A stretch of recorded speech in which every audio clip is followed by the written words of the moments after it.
Hey there, welcome back to the channel. Today I am going to guide you through the process of creating a Gmail account.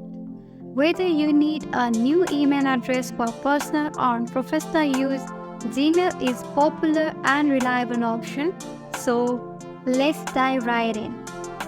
First things first, open up your preferred web browser on your computer. You can use any browser you like, such as Google Chrome, Mozilla Firefox, or Microsoft Edge.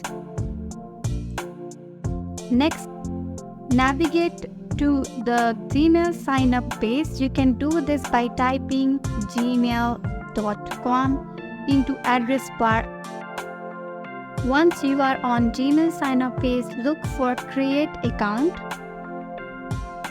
and click on it to start a new account creation process.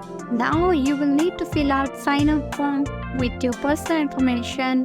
This includes first and last name, desired email address, password, phone number, and birthday.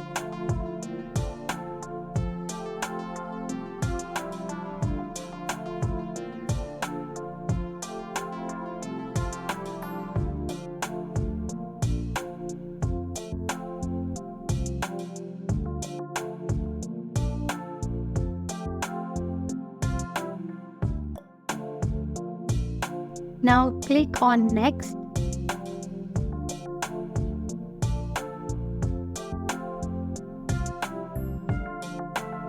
Tap agree to the terms and conditions. Congratulations, you have successfully created your Gmail account. You can now access your new email inbox and start sending and receiving emails. And there you have it. That's how you create Gmail account. I hope you found this tutorial helpful. If you did, please give this video a thumbs up and consider subscribing for more tutorials. Thanks for watching, and I'll see you in the next video.